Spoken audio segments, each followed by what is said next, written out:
Graça e paz, igreja, louvado seja o nome do nosso Deus. Nós estamos na nossa primeira quarta-feira de doutrina e a partir desta quarta-feira, todas as semanas, nós teremos um encontro marcado com a palavra de Deus para juntos estudarmos porções desta palavra através de exposições bíblicas. E nesta primeira quarta-feira nós iremos dar continuidade a nossa série de estudos na exposição bíblica sobre o livro de Atos dos Apóstolos, que nós iniciamos nos domingos, mas hoje iremos então continuar apenas nas quartas-feiras. Ok, irmãos? Então, nesta noite, nesta primeira quarta de doutrina, nós iremos estudar Atos capítulo 3, versículo 1 até o versículo de número 10. Nesse capítulo, nós somos apresentados ao primeiro milagre descrito no Atos dos Apóstolos. Embora em Atos, capítulo 2, versículo 43, é dito que por meio dos apóstolos ocorriam muitos sinais e prodígios, é aqui que vemos uma primeira descrição, a cura de um homem coxo que estava assentado à porta do templo em Jerusalém.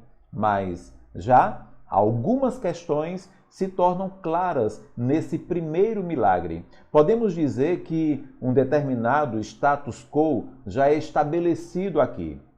Antes de tudo, vejamos o que seria a motivação de cada homem descrito aqui nesse texto em ir ali ao templo, à casa do Senhor.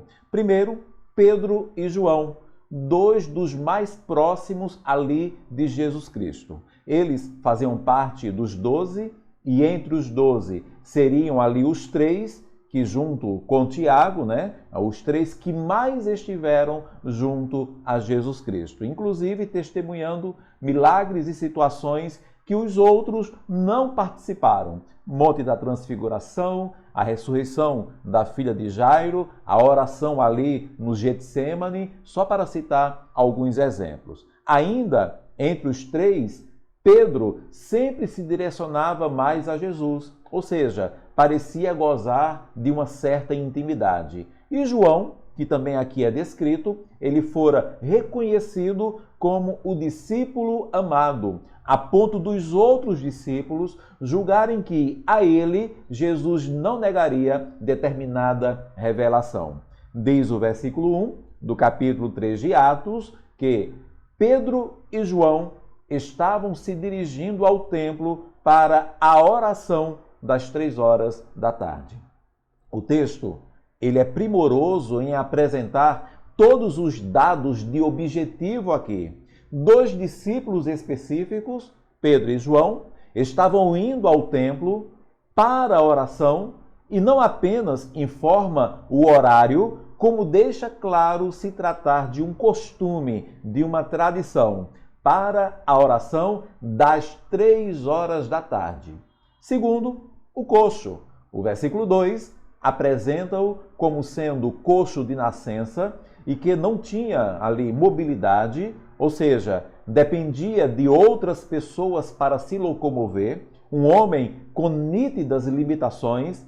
O texto afirma que diariamente ele era colocado à porta do templo para esmolar, para mendigar. Eu chamo a atenção ao fato do texto enfatizar que o caminho desses 2 grupos, primeiro formado ali pelos 2 discípulos e o segundo formado pelos homens que levavam o coxo, esses caminhos eles iriam se cruzar, porque ambos iam ao mesmo lugar. O versículo 2, estava sendo levado um homem coxo de nascença, que diariamente era colocado à porta do templo chamada Formosa. Ou seja, eles se cruzariam exatamente no mesmo lugar de objetivo, que era a porta do templo. Sendo que os 2 discípulos iam para orar, esse ou essa era a motivação dos 2, e o coxo ele ia para mendigar. O versículo 2, na parte B, para pedir esmolas aos que entravam. Essa era a motivação do coxo. A seguir, o texto apresenta a expectativa de um sobre a possibilidade do outro. Primeiro, do coxo. O versículo 3 diz que, quando ele viu Pedro e João, que iam entrar no templo, pediu que lhe dessem uma esmola. Era tudo o que aquele coxo esperava poder receber ali.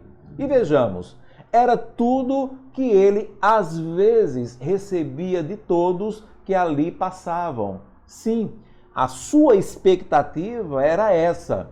Ele ficava entre o receber alguma esmola ou não, e nada mais do que isso. Todos os dias sendo carregado até aquele lugar. Todo um tempo de rotina e espera ali. Talvez o dia inteiro, talvez todo o dia, manhã e tarde. E logo após ali o seu expediente, viria ali os seus carregadores e o levariam embora, até que chegasse o outro dia e ele retornasse mais uma vez. Essa era a sua expectativa. E quando ele vê a Pedro e a João passando ali pelaquela porta do templo, assim como tantos outros já haviam feito, e como outros estavam fazendo, inclusive naquele mesmo momento, naquela mesma hora, ele simplesmente pede uma esmola. A sua expectativa estava entre Pedro e João estenderem uma mão com algo, com alguma esmola, ou simplesmente não dar-lhe nada. No que ele, então, é surpreendido. E por que ele é surpreendido? Porque sua expectativa, ela é surpreendida diante da possibilidade do outro. O que o outro faz? Nesse caso aqui, os outros, Pedro e João. Os dois, Pedro e João, eles fazem algo que certamente poucos faziam. Eles olham para aquele homem, olham para ele. O versículo 4, na parte A. Pedro fitando juntamente com João. Precisamos entender que essa expressão aqui, fitando, não significa aquele olhar de soslaio, aquele olhar rápido. Não. É um olhar compenetrado. É um olhar que realmente enxerga, que vê, que percebe, que dá atenção. E mais ainda, eles falam com aquele homem. Mas olha só a quebra de expectativa. Eles não dizem um Deus te ajude e nem tampouco um me perdoe. Não, é uma palavra que chama a atenção, que quebra a expectativa. Para um homem que temia fixar o seu olhar no olhar dos outros, pois os miseráveis, eles eram levados a baixar a cabeça diante da sociedade, de não fitar o olhar dos outros, e de repente alguém pede para que ele olhe para ele, e mais ainda, para um homem que pedia algo, que esmolava. Então Pedro e João pedem algo a ele. O versículo 4, na parte B, eles dizem, olhe para nós. E é uma exclamação. E isso é uma quebra de expectativa. O texto demonstra que aquele coxo, ele ainda nutre, mesmo assim, o receber algo. Eu penso que ele volta a estimular rapidamente ali a sua expectativa. Pois o versículo 5 diz que ele os olhava atentamente, esperando receber alguma coisa. E ainda que de forma contínua, orgânica e rápida, sua expectativa, ela é quebrada mais uma vez. E isso diante da impossibilidade do outro. Afinal, ele queria uma esmola, ele queria algo material, mas Pedro e João não tinham posses. O versículo 6, na parte A, está descrito que Pedro, porém, lhe disse, eu não possuo nem prata nem ouro. Mas como eu disse, de forma contínua, de forma orgânica e de forma rápida. E por quê? Porque, a priori, Parece que seria a expectativa de um sobre a impossibilidade do outro. Mas não, é a expectativa de um sobre a possibilidade do outro. Espontaneamente e consequentemente, Pedro diz, versículo 6, na parte B, mas o que eu tenho, isso lhe dou. Em nome de Jesus Cristo, o Nazareno, levante-se e ande. Aleluias. Então, já vimos que o texto mostra o que seria a motivação de cada homem ali presente em ir ao templo. Uns iam para orar, outro ia para esmolar, para mendigar. Apresenta a expectativa de um sobre a possibilidade do outro. Um esperava uma ajuda passageira, os outros oferecem uma dádiva duradoura. Seguindo o texto, ele expõe o empenho pessoal de um, gerando glorificação na vida do outro. Primeiro, Pedro e João. Se no versículo 6 temos a declaração em nome de Jesus Cristo, o Nazareno, levante-se e ande, no versículo 7, particularmente, eu sou surpreendido pelo empenho, pela ação, pela disposição pessoal de Pedro e de João. Diz o verso que, e pegando na mão direita do homem, ajudou-o a se levantar, imediatamente os seus pés e tornozelos se firmaram. Aleluias! Eles declararam a palavra de poder, é verdade, mas eles exerceram com empenho, com uma atitude, com uma ação carismática sobre a vida daquele homem. E como eles foram participantes, como eles foram carismáticos, eles pegaram a mão do coxo, ou seja, tocaram naquele homem, eles o ajudaram a se levantar. E como eu disse, o texto expõe o empenho pessoal de um, gerando glorificação na vida do outro. E o que o empenho pessoal de Pedro e João gerou naquele homem? Na vida daquele ex-coxo.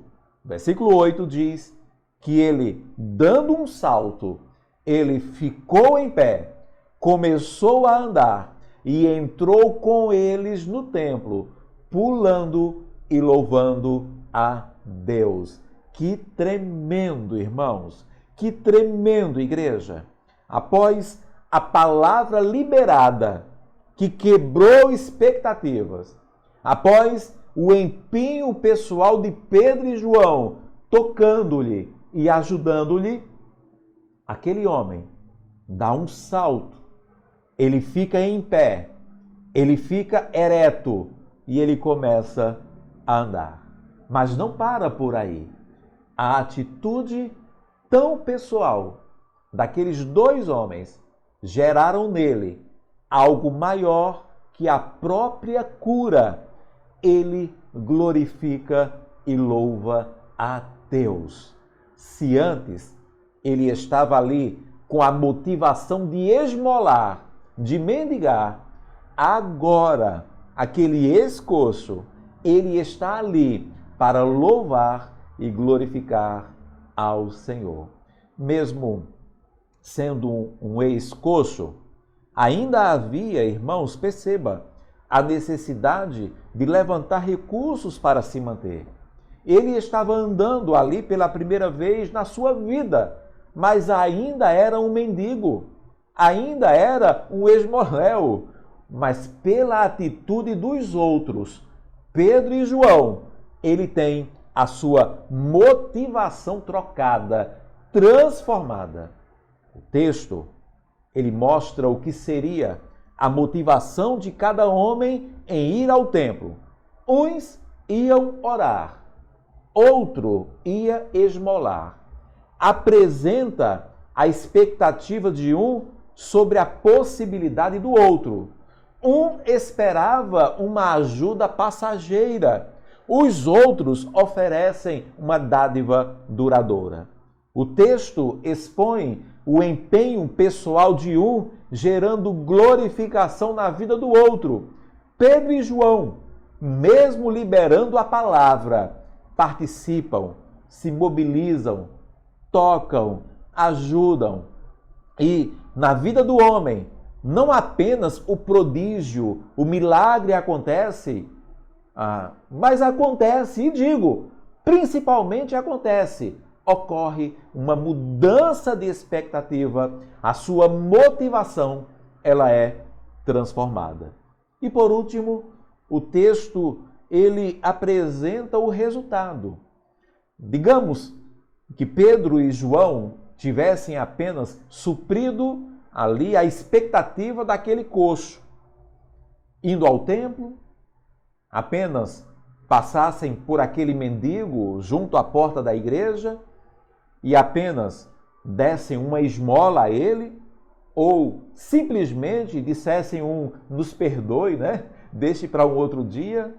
Talvez até balançassem a cabeça como bons cristãos e pensassem, né? Olha, que Deus tenha misericórdia desse infeliz, né? E digo mais, digamos que até orassem por ele dentro do templo. Bem, se assim tivesse sido, expectativas não teriam sido quebradas, motivações não seriam transformadas e o resultado final não seria apresentado.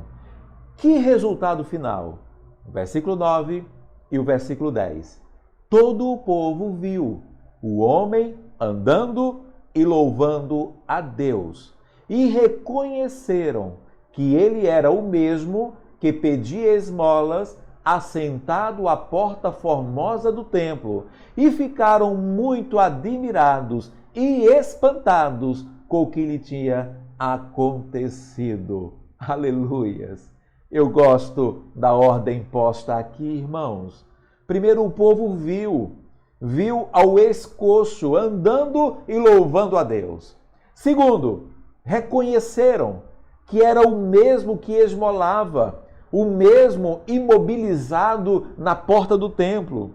E terceiro, traz aqui como resultado aquilo que seria inegável ou até difícil de se esconder. Todo o povo, diz o texto, ficou muito, eis a ênfase, muito admirado e espantado com o que tinha acontecido ao homem, aquele ex-coxo. O texto mostra a motivação de cada homem em ir ao templo. Uns iam orar, outro ia esmolar, mendigar. Apresenta a expectativa de um sobre a possibilidade do outro. Um esperava uma ajuda passageira. Os outros oferecem uma dádiva duradoura.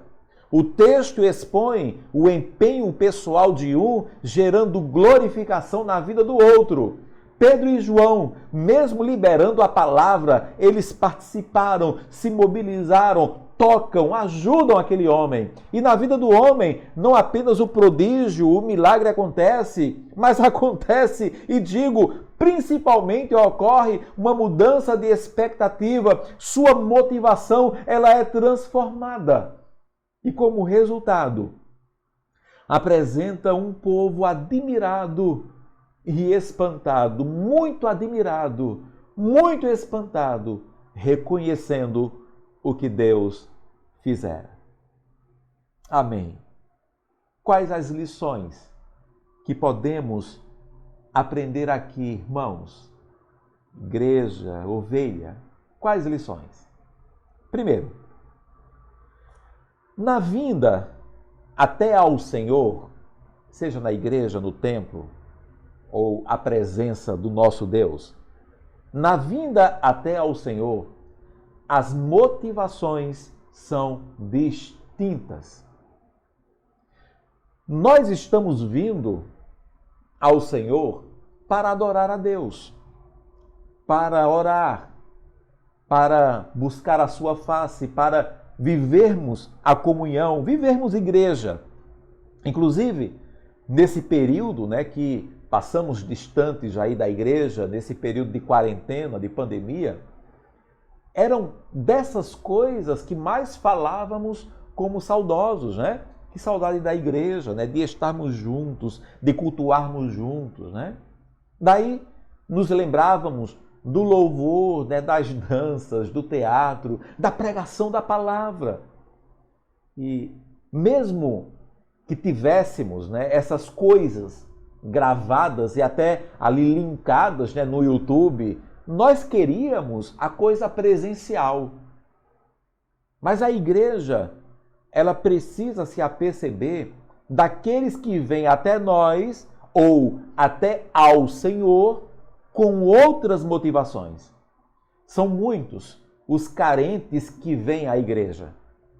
São muitas as pessoas que vêm para buscar ajuda financeira. São muitos que vêm para adquirir sucesso empresarial ou buscando, né, ali que as portas de emprego se abram, né, buscando a perfeição ali no seu casamento. Não sabe essas pessoas que há muitos que mesmo crentes são carentes, vivem no perrengue financeiro, muitos desempregados e que até mesmo vivem numa tribulação conjugal.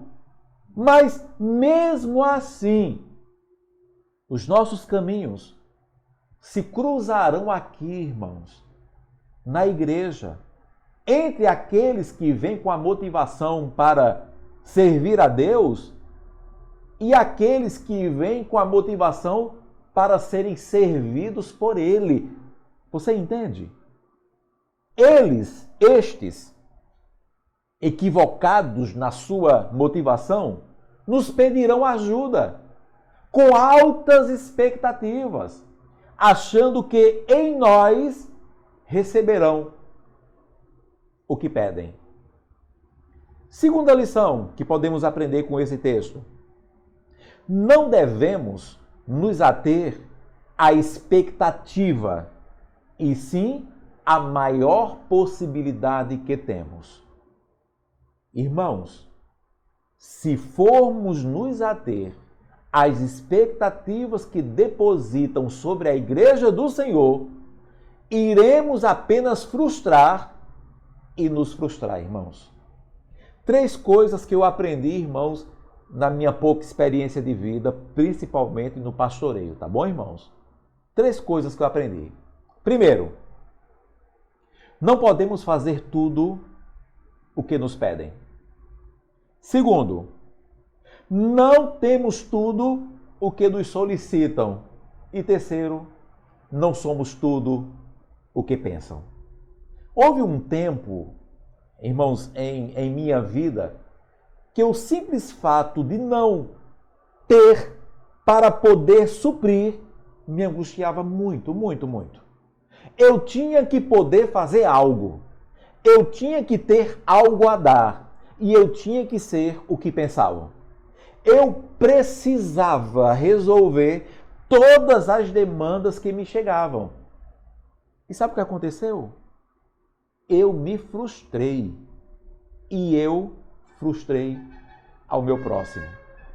Eu não tinha o ouro e nem tinha a prata, mas fazia de tudo para agir como se tivesse.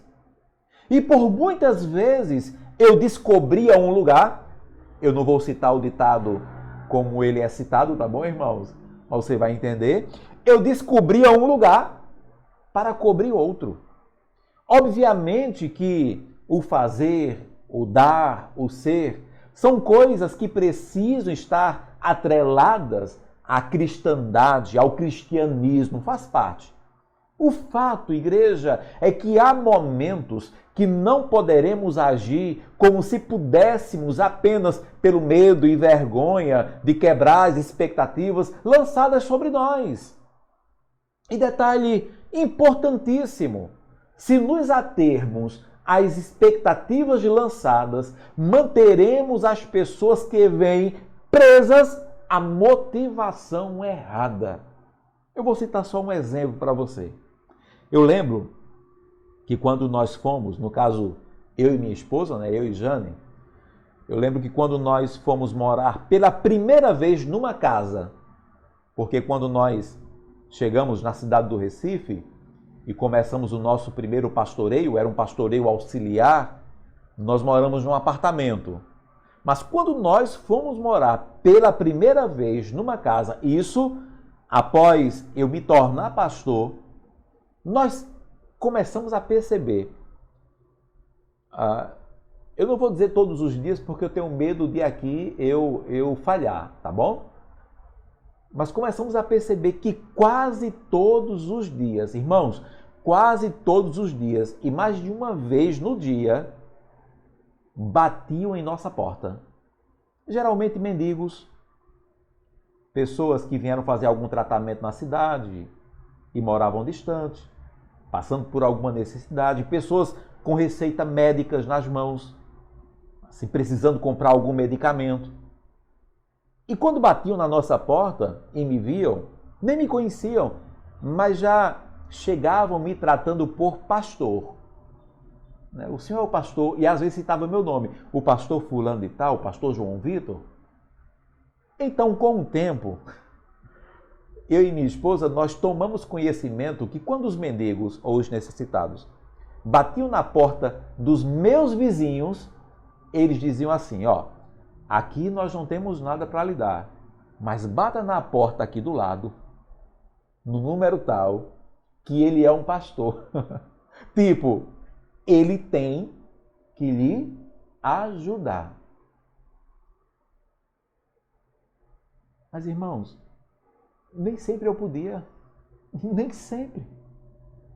E eu aprendi aqui com Pedro e com João que não devemos nos ater à expectativa e sim à maior possibilidade que temos. Eu aprendi que dizer não tenho ouro nem prata, isso poderia até quebrar expectativas, mas não seria vergonhoso. E ao contrário de qualquer coisa, das minhas impossibilidades, eu sempre poderia me ater à maior possibilidade que tenho. E essa possibilidade é apresentar Jesus. Você entendeu? É dizer ao homem, com sua motivação erroneamente essencial, que ele precisa ter um novo, maior e melhor objetivo. Que ele pode até permanecer com o mesmo problema, ainda mendigo, ainda esmolando, ainda enfermo, ainda passando por tribulações, por lutas, mas ele poderá louvar e glorificar ao Senhor. Amém. Eu aprendo que, primeiro, na vinda até ao Senhor, as motivações são distintas. Segundo, não devemos nos ater à expectativa e sim à maior possibilidade que temos. E a última lição que eu aprendo é, terceiro, não ter o que me pedem não me exime daquilo que posso fazer. Sim, Pedro e João não tinham ouro nem prata. Sim, eles declaram a palavra de Jesus. Mas isso não os dispensou daquilo que poderiam fazer. Eles estenderam as mãos, eles tocaram naquele homem, eles o ajudaram a se levantar. Há pessoas que nos buscam com determinadas motivações equivocadas, querem carro, querem casa, querem riqueza, querem posses, querem cura, eles querem que Deus os sirva. Não sabem eles que o que mais precisam é de amor, atenção, carinho, irmandade, companheirismo, salvação. E isso, irmãos, se não temos para dar, deveríamos ter de sobra. Uma coisa é certa, em Cristo, e não por nós, mas nele e por ele, teremos uma mão a estender, um abraço a dar, uma ajuda para o levantar. Obviamente que em tempos de distanciamento social, são de outras formas que eu estou falando. Há muitos filhos querendo a atenção de uma mãe. Há muitas pessoas necessitando de uma palavra amiga. Há multidões de solitários almejando a presença de um ser, de um alguém, apenas para lhe ouvir. Há milhares e milhares de pessoas querendo apenas um ombro para desabar, para desabafar. Muitas vezes diremos para as pessoas que chegam até nós: nós não temos ouro, nós não temos prata, mas eu tenho algo a te dar. E esse algo virá embalado na mesma pessoa que Pedro e João solidificaram a sua palavra: Jesus Cristo, o Nazareno. Eu aprendo que, primeiro, na vinda até ao Senhor, as motivações são distintas. Segundo, não devemos nos ater à expectativa e sim à maior possibilidade que temos. E terceiro, não ter o que me pedem, não me exime daquilo que posso fazer. E que resultados isso trará? Queridos, a igreja, a ovelha, eu creio. Vidas serão transformadas, motivações serão mudadas. Desesperados hoje louvarão e glorificarão a Deus amanhã. Entrarão no templo do Senhor, louvando a Deus juntamente conosco. Talvez ainda mendigos, talvez ainda esmolando, ainda com problemas, ainda com lutas, mas glorificando e louvando ao Senhor.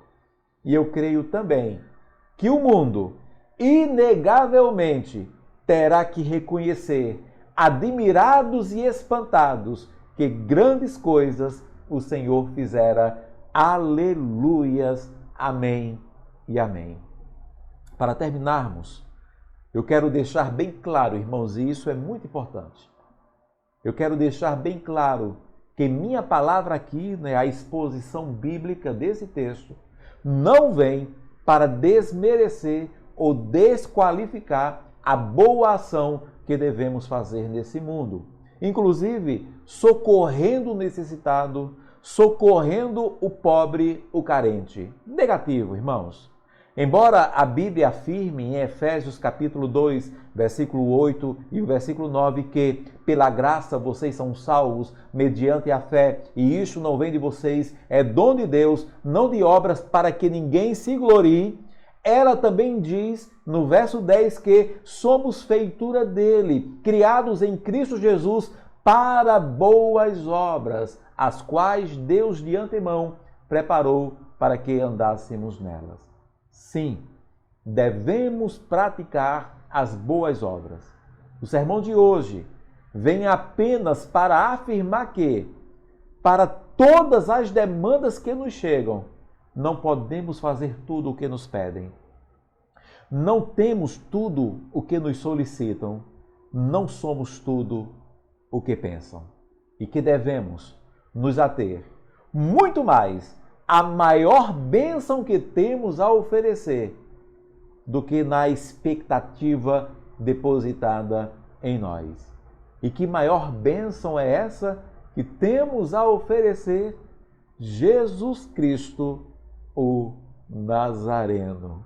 Que Deus nos abençoe, que Deus abençoe a sua vida, que Deus abençoe a Igreja do Senhor Jesus. E na próxima semana, de hoje a 8, nós continuaremos estudando esse texto de Atos dos Apóstolos.